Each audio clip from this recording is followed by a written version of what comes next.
Behave, it's me, Baron Bedsores.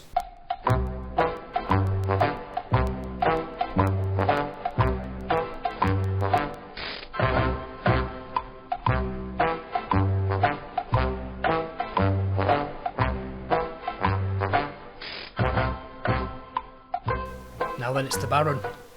So I had a couple of emails asking me where is my Cheltenham Gold Cup 2017 selection. So those who know me, who meet me at the races and have a drink with me, or those who chat to me by email or follow me on Twitter, know that I like to get a selection out in the Gold Cup this side of the season. And there's loads of reasons for doing it, but the two main ones are: one, 9 times out of 10, the selection gets there fit and well and runs on Gold Cup day. And two, the chances are you've got it at an inflated price. So that gives you the luxury of backing something else in the race if you're not so sweet on the selection come the day of the Gold Cup due to ground changes or just not having as strong of an opinion of your selection as you did at the start of the season. So they're just a few reasons why I do put the selection out this side of the season. There are other main reasons why I do it, but them two, what I give you, are up there with the main ones. So at the end of October, start of November last year, I did give out a selection for the Gold Cup, and it was Don Cossack, and we all know what happened. Don Cossack goes and wins the Gold Cup. When I put that upload out, I didn't really go into any reasons why I thought Don Cossack would either get in the each way places or win the race. I just put the upload out, and this is because there was plenty of uploads before and after that one where I had mentioned Don Cossack and a few reasons why I was so sweet on the horse for the Gold Cup. Plus, when people met me at the races, more often than not, the first question was, why are you so sweet on Don Cossack for the Gold Cup? And I did go into a bit more detail. So in this upload, I'm going to do my normal thing, bang out the selection with the price. And if you want to listen to a few reasons why I do fancy the selection for the race, you're more than welcome to crack on and listen. So let's get on with it.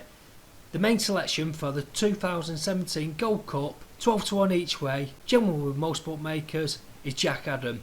And we're also going to have a small side bet on something else, but we'll get to that in a minute. When I've looked at the book for this race, I cannot have any of the horses above Jack Adam. For me, they're just all far too short. After Jack Adam, you've got Don Cossack. Now, Don Cossack's picked up an injury. For that horse to be fit, well and competitive in a Gold Cup, after the injury it sustained, you're asking a lot. My opinion is, Don Cossack will not be lining up for next year's Gold Cup.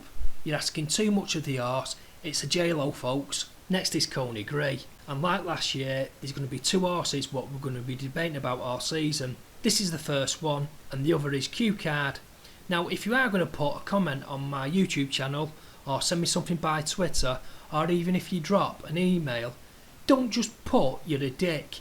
Bang a bit of credence to your argument, and even though we disagree, if you check out the YouTube channel or Twitter, you always get a thank you for your comment. On Saturday, I decided to go to ADOC rather than Ascot, and it was just really to confirm my suspicions. So where do I stand with Coney Gray? I personally don't think that horse is the same horse as when it won the Gold Cup. I don't think it'll ever be the same horse as it was. I do think it was damaged goods, and so much so when I come out of ADOC Park and driving home, I decided to put my bollocks on the line and late to the hilt on the exchanges with Betfair for it not to win a Gold Cup. Before we go on, let's make it clear, I do not wish the horse any ill health or harm. If Coney Gray ends up rocking up to Cheltenham and winning another Gold Cup, I'll be one of the first to clap it home. Well, maybe not one of the first, but I will appreciate the feat Coney Gray's achieved. With that said, Coney Gray on Saturday got smashed by a horse that's on the verge of turning 11 in a field that the chances are only two of the horses are going to end up turning up for the Gold Cup, the first and second. I'm not having it about the track, and it was a first decent run since the horse's long layoff, especially when the horse had favourable conditions. The last comment what I want to make about Coney Gray is about the horse's jumping, the way that the horse approaches its fences and its action. But this could be quite debatable due to where I was stood at Haydock, and I have put off watching it on TV. So I'm going to sling it out there, and if you think I'm talking through my hat, well, so be it. So the impression I got on Saturday is they've gone for a more lower action with the horse. So if you look at Coney Gray's previous races, he clears a fence, no problem at all, jumps him like a stag, and is really, truly clinical. Now Johnson on Saturday was going for this lower action where it just wasn't coming off. Now I don't know whether that was down to ground conditions or clutching at straws, his riding style, but if you look down the back straight a couple of times, the horse just goes through the top of him and gets it completely all wrong. And it isn't till either the second last or definitely the last where Johnson knows that the race is over, he's going to secure second place, and at the last he asks Coney for a big one, and in fairness to the horse, it delivers, but unfortunately it's done under no pressure and once the race is over.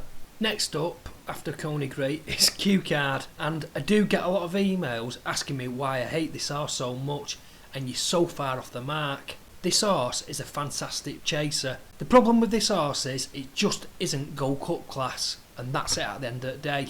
And realistically, if it was to win a Gold Cup, it should have been last year. But I'm still standing by, if Q Card would have stayed on its feet, it wouldn't have outstayed Don Cossack up the Cheltenham Hill. But we'll never know, because Q Card tipped up and someone fluffed up the lines. So it's either down to a horse error, a jockey error, or a tired fall.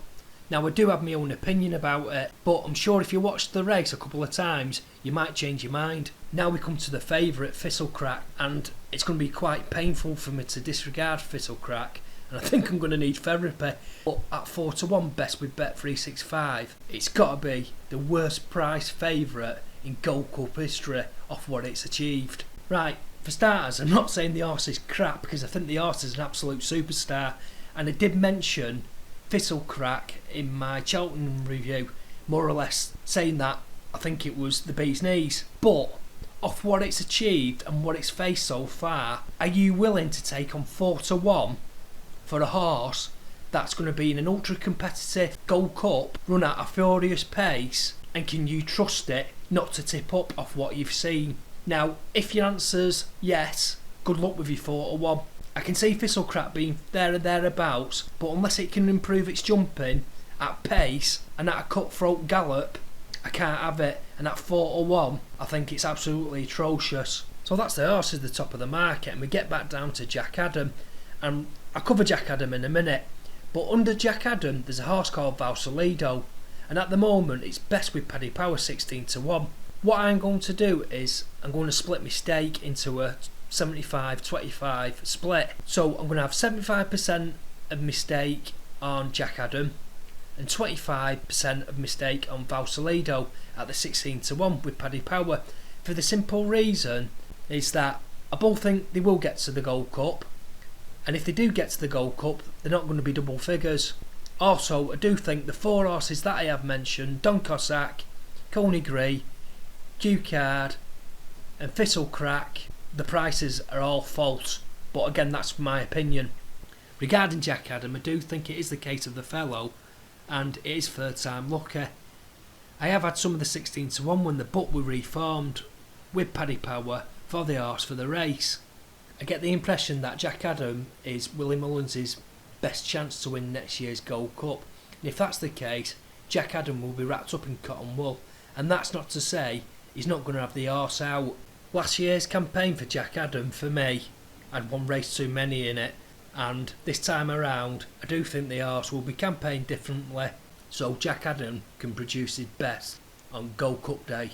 So there are the selections: 75% of the stake, 12-1 each way, general with most bookmakers Jack Adam, and 25% of his stake, Valsalido, 16-1 each way, best with Paddy Power. Bang your comments in, let me know what you're going for, and I'll leave it for now.